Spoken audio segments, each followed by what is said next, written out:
There we are. All our RAEL friends, families, and we are actually a family, but I have to call you friends because sometimes you can't always choose your family. But so this evening I wouldn't say we changed it up a little bit, but we are carrying different messages and reaching different people with different topics because there is different issues that people face. And so tonight it will be Ryan, aka Tank Engelke, that also comes from a area that is close to me in Cape Town in South Africa. And we've also walked a path with this man. He has a story that I believe that has helped change a few people's perspective that is a little bit earlier in recovery than him here on the farm, because he's had his struggles. He's really had some big struggles here. And to watch a man go from being cracked to restored is the privilege that I've got. So good evening all again. Good evening. Hi. What we want to do to get out of this is just hopefully reach people. So again, I say welcome to everybody. We obviously know that there's a time difference. Some people watch afterwards. Our friends in Holland and our friends in Japan and the usuals from the UK and the US and that. And we hope that you guys enjoy as well. I actually wish that there was that I had that little lady in the corner here with a sign language or maybe a translator as well for some of the friends that we reach that speak other languages. But the main thing is that we all speak the language of the heart, because that's what we understand. So I'm going to give it over to Ryan, to Tank, who has come through many struggles. He's reaching almost a year. Hi, Auntie Debbie. Who's reaching almost a year on the RAEL farm. Like I said, if anybody tells you that recovery or rehab or addiction and changing their life has been easy, then they're not in recovery, because then they're not being honest. So we have our struggles, but remember, together and through sharing, we can make our struggles a little bit easier. With identification, we get out of isolation and spread the hope. Obviously, it's been a great privilege to watch this man come from where he has over the almost year that he's been here, almost a year. To watch a person grow as a person is what really stands out the most for me. So I'm going to give it over to our friend Tank here, that we take as a brother, and he's part of our family.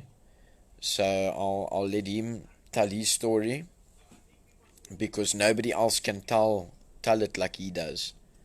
Nobody else has felt his story the way he has. And also to the loved ones and things of people who struggle with addictions and all of that. We obviously keep them in mind as well. To all the people in the spider web of addiction that has been hurt and all. So I'm glad to see that we got so many friends watching. That's good. Thanks, Richie. I like pink. And that's what it is. I'll give it over to Ryan then. Again, I say welcome everybody. Thank you. We're getting nice response on everybody that's helping us to share. There's people that you might know that we don't really recognize, but we're getting messages that is saying thank you. I thought I was alone and I feel better and things like that. And we're getting messages from addicts that were suicidal a week ago that are saying, you know, maybe there's a little bit of light for them again. And there's light for everybody.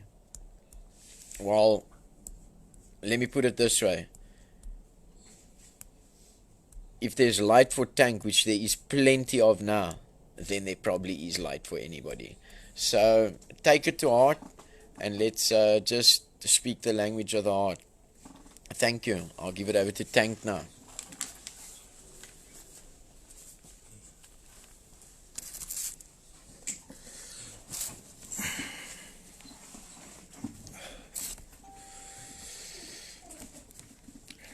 Good evening, ladies and gentlemen. Good evening, world. This evening I would like to be speaking. About the insanity that my drugs made me do to my family and to myself. I'd also like to speak on my low self-esteem that I've had my whole life because of my weight, and also what led to me using drugs and to feel accepted by society and my friends and people around me. At a young age already, I started to become overweight and that, and through being a big person that in school and that, you have the struggles and self-esteem issues through school and that, and through having these self-esteem and issues and that, a lot of people used to pick on me in school. A lot of people used to tease me in school, always about my weight and that, and throughout all of this, I struggled to feel accepted. Always felt like the odd one out. So through my years of going through school and feeling out and being bullied and that, eventually I found something and I turned to something that helped with me. And it was turning to the wrong people to start feeling accepted. At a young age of 13 and that, I started to become, the class clown, the bully. Because I was always bullied and teased.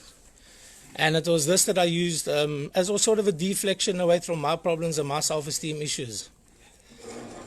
Started smoking and that in primary school, going through to high school, eventually taking me through to where I started smoking weed to feel accepted. I don't blame anybody. I don't take anything upon anybody and that for what they did or what I did, but also I struggled. I struggled my whole life accepting me as I am and who I am and being overweight. I played sport. I was a very good sportsman, a Western Province baseballer. I was a few weeks away from getting my Springbok colours when I injured myself. Also through insanity. Going out fighting one weekend, dislocating my shoulder, and not being able to go on that tournament to Mexico. It was then when I sort of when I gave up on sport, and I turned to the life of going the wrong way in life. Throughout my whole life, as I was saying, being teased and that, and to get accepted, it was at the age of around 16 when I started smoking weed for the first time in school, in high school and that, and that was to be accepted by people that could actually like me and accept me for something and for being somebody. But it was being the wrong person. It wasn't the person I was brought up to be. It wasn't the person that I was meant to be. I don't regret anything I've done in my life, but it's all that it's done is just teach me lessons today.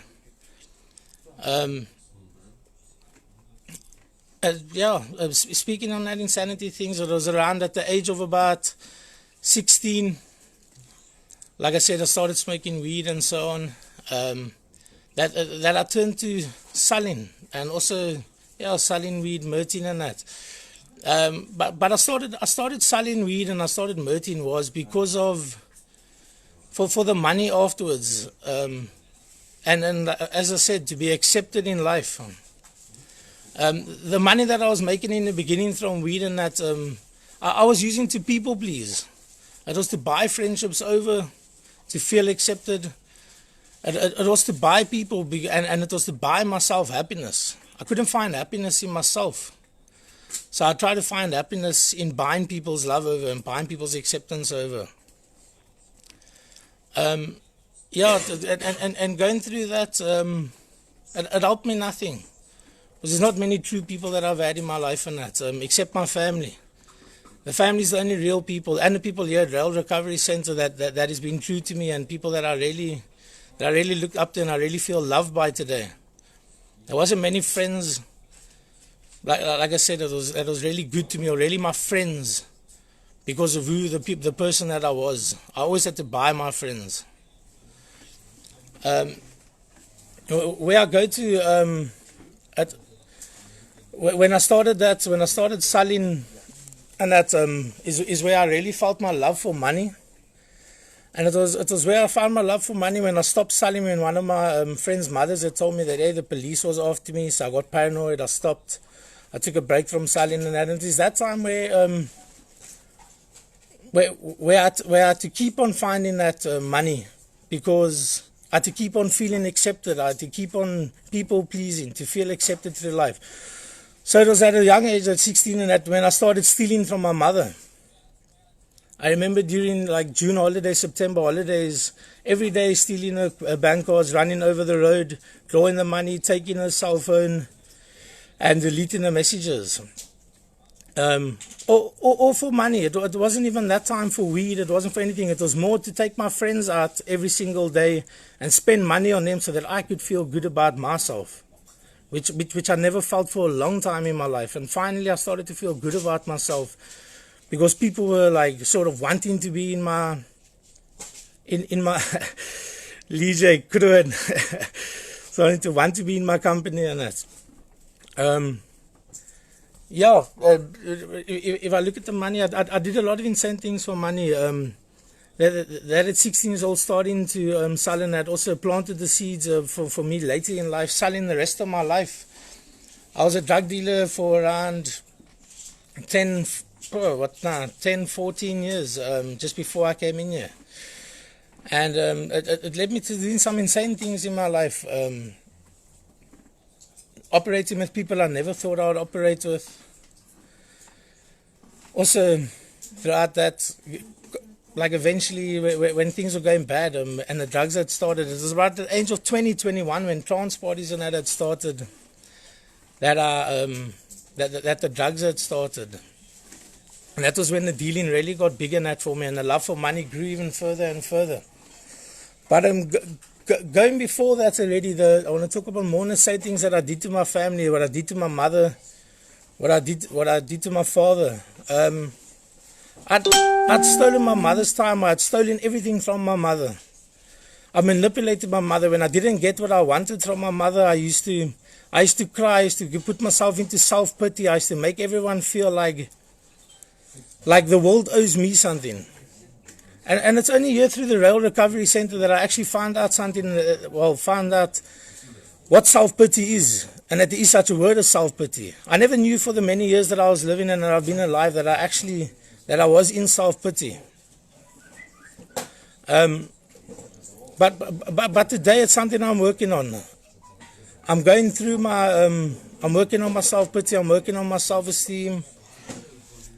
I'm working on everything that I can in my life. I even used to steal my mother's booze that she used to buy throughout December holidays when we used to go away and that. Start selling that to my friends and that. So I had money, I had more money. That money I would spend on them anyway, always. My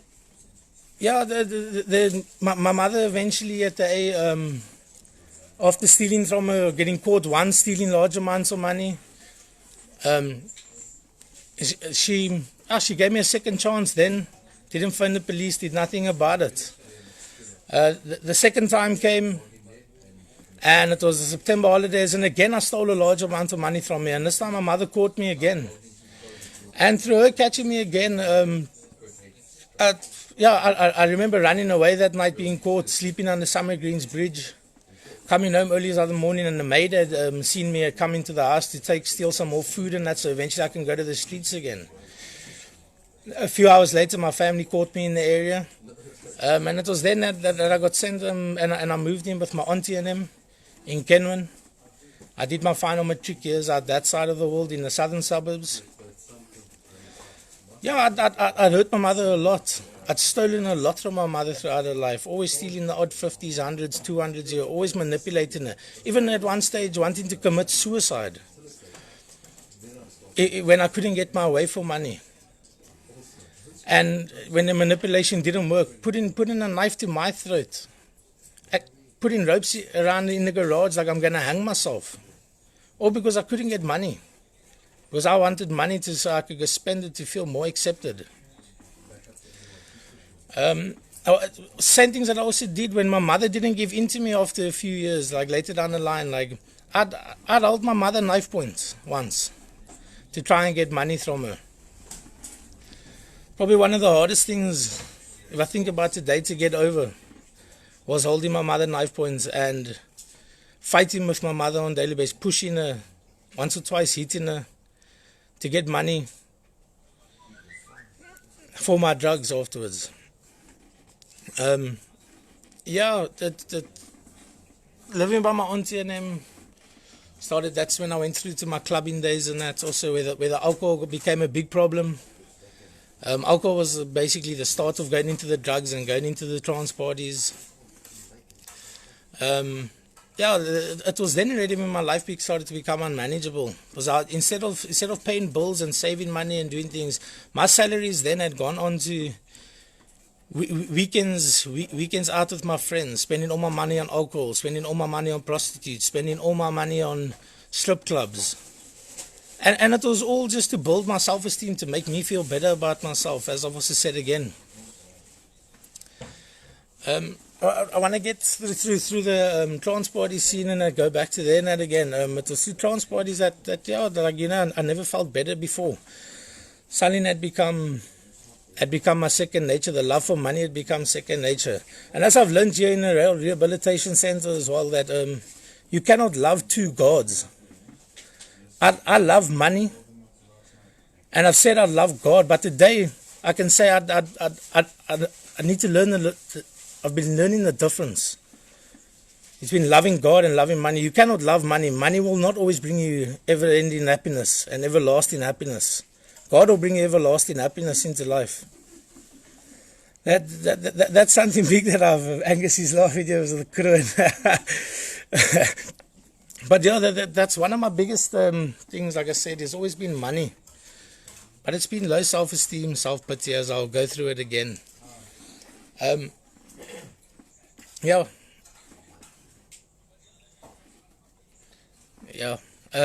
also, as I speak about money and it, I love money more than my family and my parents. Because I was willing to go that insane routes and do the insane things that I did to get the money. Like I said, hold my mother up with a knife, steal from my mother, thinking that I was owed that money, that it's my money, my mother's money is my money, because she worked for it and I'm her son, so I deserve to have that money as well. Oh, the world never owed me anything. That's what I realize now. My family as well. I'd stolen a lot from him. I mean, do you remember those? I remember those days of always saying, making the plans with the family, and family making plans with me, inviting me to events, and me never ever going because I was always high on the drugs. When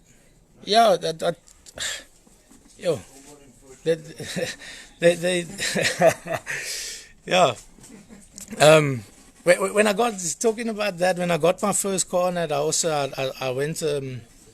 I used to love making my missions and that, especially. And one of the biggest things that also got me to afterwards accepting myself and eventually feeling loved was honestly picking up Jintu's prostitutes. because why? They gave me that instant gratification, or maybe feeling a bit of love at this time. They made me feel loved, that somebody accepted me. Not knowing that it was the drugs driving me to that thinking and that insanity. I didn't know that anything else in this world could make me feel better other than drugs and money. But today, like I said, I'm here at RAEL Rehabilitation Center. And it's the most love I've ever felt in my life from people. From Mr. Hall, from Mr. Schuler, from the guys that I've been around, Angus, Graham, Leroy, Adi, all of them. They've all just shown me unconditional love every single day. It's made me love myself. It's made me start accepting myself more. It's making me feel that eventually one day, and soon to come, that I will be an outstanding member of society again. Something that I've wanted to be, something I was destined to be, man, as well. Yeah, talking about the manipulation of money and that, I remember a stage where I went through, I was heavy on, well, maybe I should go to how I started the coke and all of that. Like I remember starting coke as well with my friends after the trance parties. First cocaine, I was on coke for about 8-9 years of my life. And only the last year before coming in here to RAEL Rehabilitation Center, I started TIC as well. The coke, the insanity that I went through on coke was overwhelming. Like I can't explain it.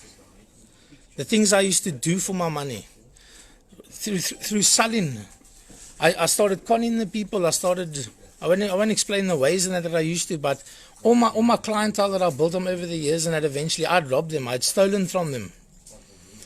I'd conned them out of money and never ever given it back. I used to say, the police has knocked on my door, I don't have your stuff, I don't have your money anymore. That was just one of the ways that I used to. And yes, going through this today and that, it hasn't been easy, as Mr. Schuler said. I've struggled along here. I struggle every day in here, also talking about the money and thinking about the money. Still wanting to, while I'm here, contact my parents, phone my parents, or as soon as I don't have money in the tuck shop, to manipulate them for more money, man, to make myself happy. But as I said, like the further on I go in my recovery, the further I realize that it's not the money, it's not the goods, it's not the luxuries that's going to make me feel good. It's only what I've got in myself that's going to make me feel good. Everything that I've worked on here today is not for nothing. It's building me as a person. And I'm starting to love the person that I've become. For once in my life, I'm really starting to love the person that I've become. Yeah, I want to speak about the drug friends also that I used to hang around with. I've had many drug friends, man, and all of those drug friends were friends that either used me, or I used them, or stole from me, or I stole from them. But they were my friends because it was them that I felt accepted around. And it was through them that I felt loved. It wasn't real love, but it was love that I was seeking my whole life, man. That I maybe felt that I lost through drugs. There was a few times that my mother had given up on me as well throughout my life. And like she had kicked me out, came to come help me. I screwed up again, had kicked me out. I remember one time I'd lost a job through my drugging days and that, and through losing my job, my mother tried to come help me and move in by me, to help me like manage my money when I'd got a job, or to help me pay my bond and my bills and that. And through that time as well, I stole from her again. That was now 2-3 years ago. I stole from my mother again. This was her final time. It was the last time my mother would pretty much help me again. She moved out about a month or two later into her own place. And it was from there like where I actually felt that I was really living on the streets in my own house. Some days eating food out of my garbage bag that was a few days old. Because I'd spent all my money on drugs. And I never bought food in that in my house. Yeah, really, the things I put my parents through today, I can't explain, man. It's sad. It's taken me to places I've never wanted to be. Yeah, through the ticking days, I remember always laughing at some people that I'd seen around there and friends that had been on tick and so on. And this was while I was doing coke, and I always said, yeah, that that the drug I was doing was better than the drug that they were doing. They doing street drugs and dirty drugs, and I'm doing good drugs. And I even used to mock some people that eventually later on, when I started TIC the year before I came into RAEL, those people became my best friends. The people that I used to mock and that I used to say, hey, come here, boy, call them boys, tell them, make fun of them, but sometimes give them an odd here and there. But eventually I'd become that person. Walk in the streets of Fortic Road, walk in the streets of Brooklyn, finding, like, as we say, trying to find that happiness that we've been seeking our whole life. Yeah, it was when I started the tick and that the insanity, like, I really now understand when they say that the tick is a dark, dark world that you've gone into. Like, I got warned about a month into taking that I'm entering a world that is almost unable, that you're unable to come out of. I'm entering a dark world. And I really did. It was through the taking in that, like I said, I started to hit the streets of Fortic Road, the streets of Coburg Road, hustling there, riding prostitutes, juntos around to make money, doing house break-ins, being the drivers, and yes, it all played a big part in my addiction and to taking me down to places that my family had never taken me to, that my family never ever wanted me to. My family had never made me into a person that was supposed to be on the streets, man. Our family morals, our family values is a lot higher than that. I don't know anybody else actually in my family that does drugs other than me. So it was totally against my family's morals. The shame in that I must have caused my family, and that I've put my family through in that. There's no words that I can say sorry for today. All that I can do is through my recovery is one to make amends still. I'm still on the path to making amends. You can only start making amends through time. Through the longer time you spend in recovery, the better for us, and the more our family get to start also accepting what we've done. And sorry, I got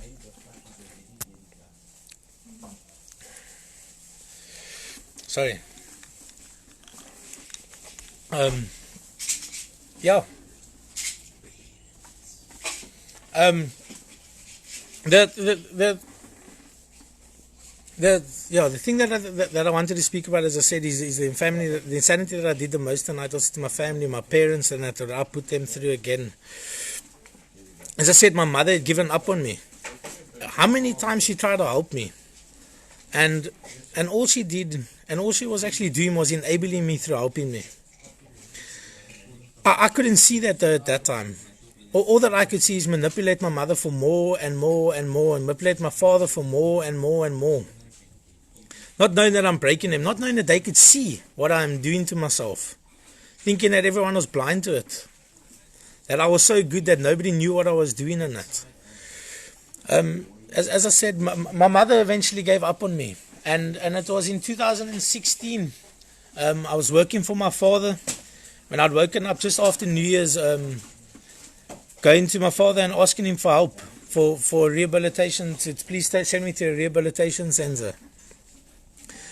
And my father really took it hard. I remember going to go ask him in the morning at about 8:30, and by 9:30 I was on my way to my rehab already, on the way to the rehabilitation center. I went there for the wrong reasons, sir. It's not the same as this time being at RAEL. I went to that rehab that time because I owed some big people money, a lot of money. And it was my way of hiding. I hadn't told my family that, I hadn't told my father that, I hadn't told my mother and that. So yeah, going in there and coming out, coming out 3 months later, the money was still a problem. The owing the people money and that was still a problem. I hadn't freed myself. I hadn't worked on anything because I was just there to hide. The expectations I put on my family that time being in recovery had been high as well. I gave my family that bit of hope again that maybe I was coming right. I conned them then as well coming out that I'm doing so well, that I'm feeling so good, and I'll never ever use drugs again, Mom. I'll never ever use drugs again, Dad. And as I said, it was all for the all for the wrong reasons. It was after that my mother and my father really decided to give me a big chance and a big opportunity in my life. He helped me that time get a bond so I could finally get my flat and that, which at the time I wasn't ready for, and I didn't know how to say no to it. But it's fine because today I can work on it, and I'm grateful for it today because I've got something that most others don't have. And I might have seemed ungrateful at the time when I got that flat, because it was about a month after having my flat that I took everything for granted that my father had done for me and that my mother had done for me. I relapsed. I relapsed about 4 to 5 months being into recovery then. And it was through that relapsing my father had fired me. Which today I think about it, I'm actually grateful for him firing me. In a way, not grateful, but I'm glad that he fired me, because if he didn't, he would have been enabling me further. And my father would have probably enabled me to my death. Because that's the mentality that I had as an addict, man. I always wanted more. And if I could get more from my father and I could get more from my mother, I'd always take more from my mother and father. So today I'm glad that my father didn't give me what he gave me. And that he fired me from my job, and it felt like I was left alone again. But I wasn't. He just wasn't the family member. He wasn't the father that was going to enable me to my death. So it was difficult to say this.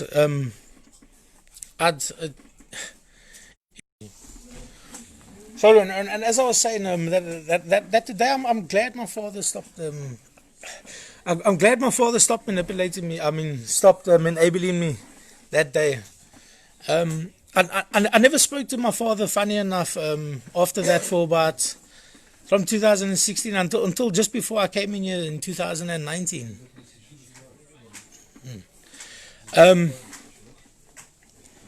Because if it wasn't, if my father didn't do that then.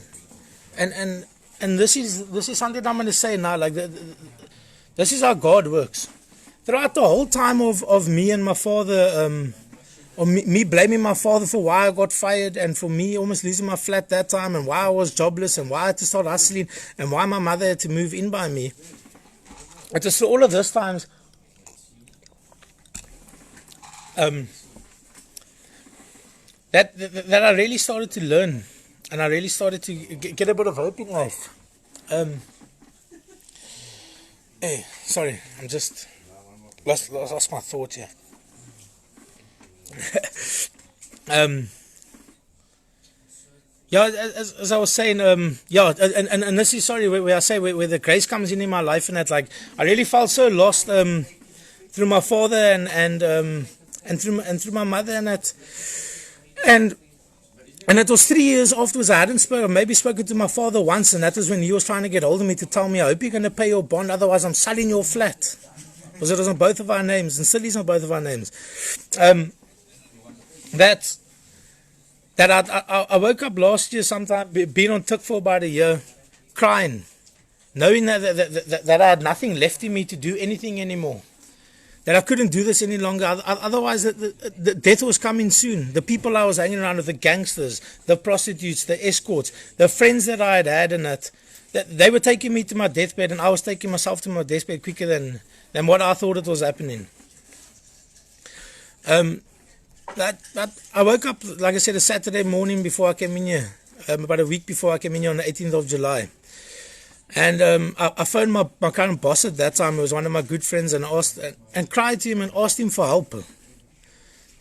And and after crying and asking him for help, he contacted my mother for help to maybe send me away. And my mother said, no, she's done and she has given up on me. I'd broken my mother. Throughout this time, I'd broken my mother. Like, I left her without a son. I wasn't a son anymore. I wasn't the person that she brought up. I wasn't the person that she knew. And after my mother had told him that, my boss then contacted my father, which I haven't spoken to in about 3 years after he had fired me. And he asked my father, can he meet up? He would like to speak to my father. And I remember going that day to the restaurant and meeting up with my father and my boss at the time, and having a chat. And my boss explained to him everything that was going on in my life, that I'm now on tick, and I'd sold my car at that time for next to nothing for stealing because of the drugs, because of owner dealer money again.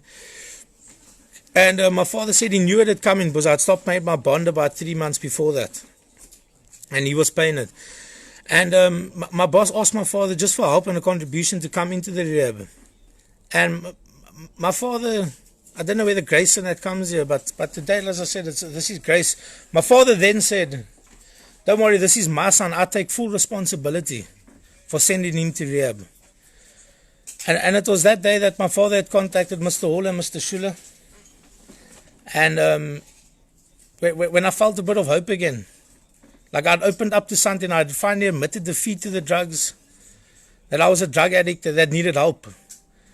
And it was here when RAEL opened up their doors to me, and I started learning everything that I've learned today about myself. I started feeling better about myself.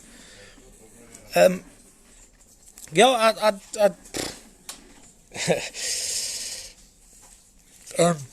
remember that just after my father phoning you and asking for help as well.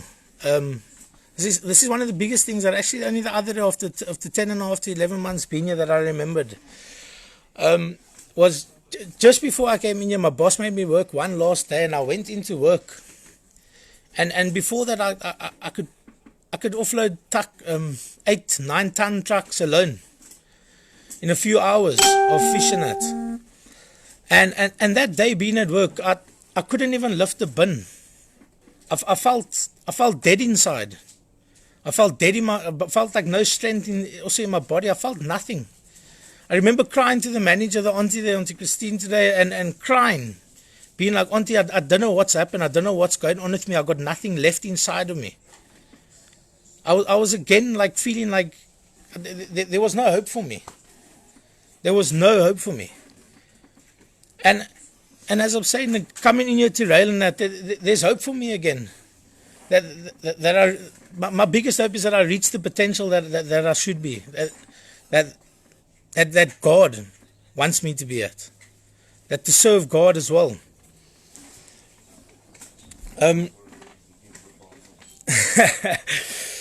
It's here at RAEL and that. I started playing sports, and I didn't even know that playing sports in the afternoon, some afternoons, could make me feel so good about myself again. Just feeling loved again by people here in the organization has honestly changed my life around. The things that I've picked up, my character defects that I found out about myself, my selfishness, my self-pity, the self-centeredness that all of us addicts have. It's been a long road, man. But it's a road. It's a road where I've struggled. But today I feel the sense of like a bit of freedom inside of myself. And there's nothing better than that. This is probably the best I've felt in my life in the last 14, 15 years of being alive. I had no ambitions, I had no goals, I had nothing going for me then in life. And now that I'm off the drugs 15 years later, I feel ambition for life again. I feel the drive for life again, that I want to become something. I want to become an outstanding member of society again. And hopefully also to make my family proud. And give my family like hope that I can be something today. It's only this organization that's done this for me.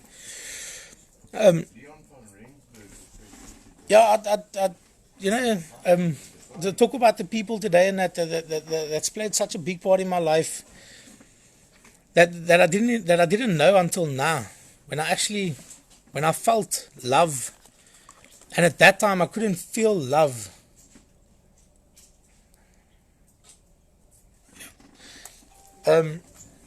Would like my family's loved me so much, like my auntie and them have taken me in.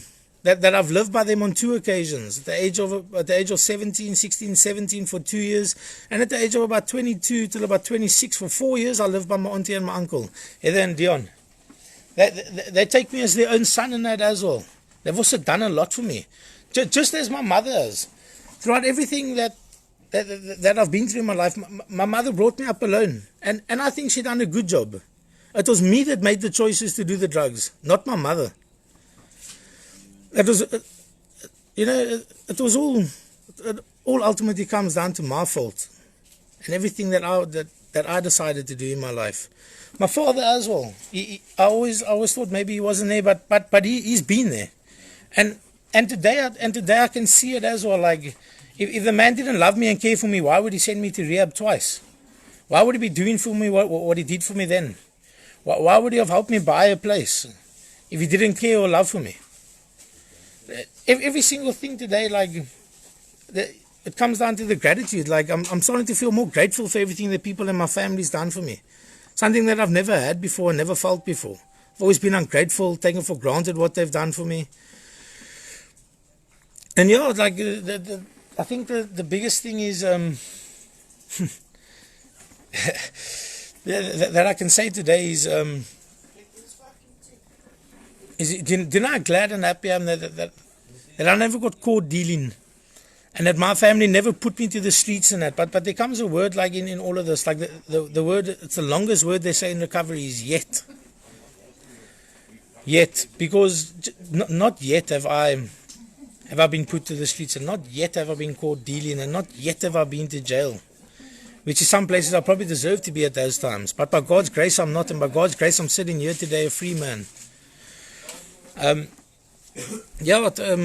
Hopefully today, like as I said, my road to recovery has been a struggle. It's been a struggle in that, but I'm feeling really good, and I thank again Mr. Hall, Mr. Schuller, the RAEL organization, my parents, my mother, my father, my aunties, my uncles, my cousins, everyone that's helped me and been supportive through this period. Like I remember even my beginning days of my recovery, now a few months ago actually, and this is how sick our mind is as addicts.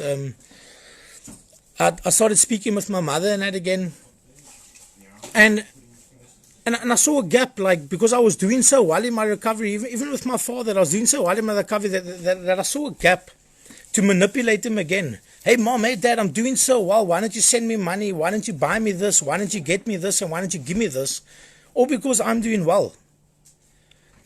Just wanting everything again, not wanting to work for anything, just to manipulate, because I saw a gap, and it's again the easier software. Never having to go through the troubles and working for myself, but it's something that I'm going to work, something that I'm busy working on here is to become self-sustainable, like basically work on myself, being able to give myself and not rely on anybody for everything in my life. And yeah, as I can say once again, like I thank the RAEL organization that I can say I'm starting to love myself again as a person as well, and the person I'm becoming. I'll just if everyone could just wait a few seconds on that, we're going to hand over to Mr. Hall. But thank you very much for listening, and hopefully I could touch somebody here today and give a message of hope to the still suffering addict out there, and also to our parents. Thank you for everything you do for us, and thank you for all the shit that you put up with. And I hope today that all our parents will also forgive us for what we have done and for what the drugs have made us do. Thank you. Love everybody. Thank you very much.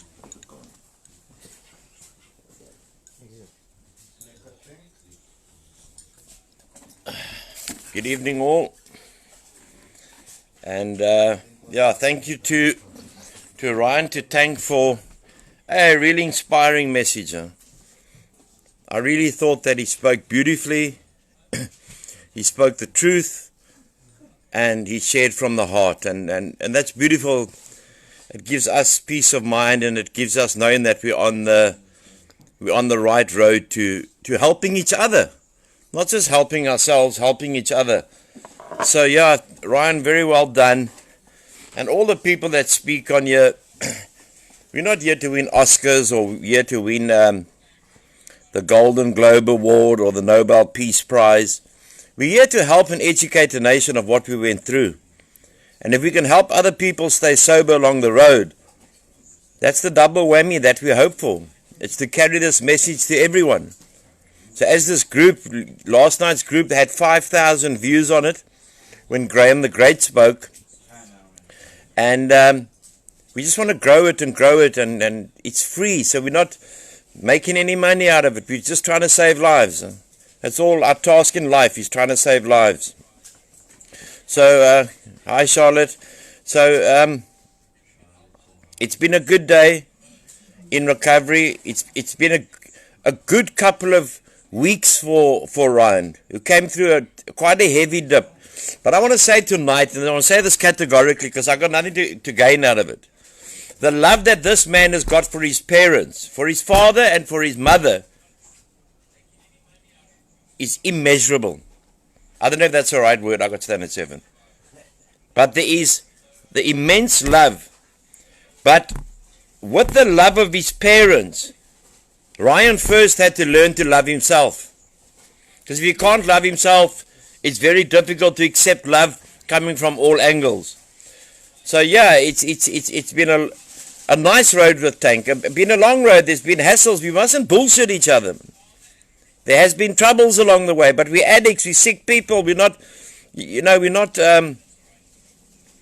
all there because we're not all here. Those kind of things.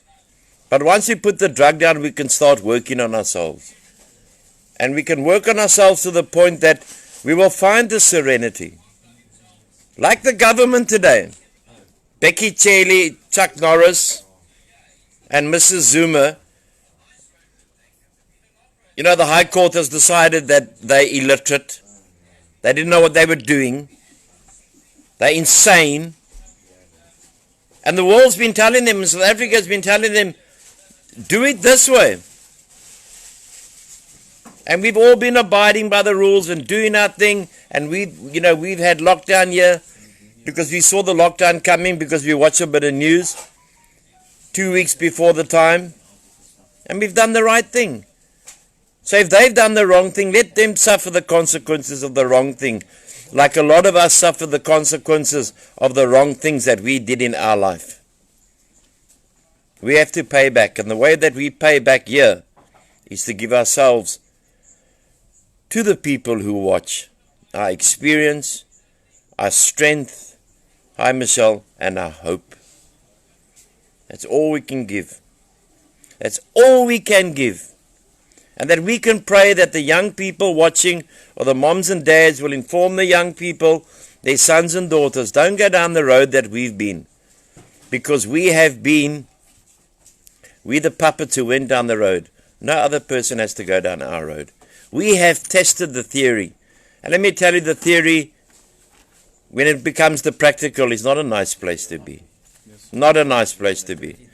So once again, to everyone who watched, I know Michelle has always had a soft spot for Tank. I'll give him the message, Michelle. Mavericks is opening soon. And to everyone, like I said last night, keep us in prayer, please. Soon we're going to have a mother speaking on what it was like to bring up a child addicted. I hope to get a father soon, and we're going to continue this every night. Because the more we share, we need to give this away to keep it. That's the paradox of addiction. By giving it away, we keep it. And for us, the most important thing is our sobriety. Anything I put above my sobriety besides God, I lose. So God bless you, God keep you, and it was a beautiful message that we got from Tank, which will help his self-esteem, will help him grow, because now he's put it onto onto a computer that our friends, like Kurt said, I see there's 1 or 2 from Japan on at the moment, that our friends on the world see it. Because with the social media, everything becomes so much smaller. So we're very, very, very proud of him. And thank you very much. Yeah, Laura, Chuck Norris, he thinks he was in charge of our country. He's mental, man. God bless you. Thank you. And we will see you every night. Will be 8:30. And if I can ask you one thing, please spread the message about this page, because you never know who's suffering in silence. God bless you. Thank you.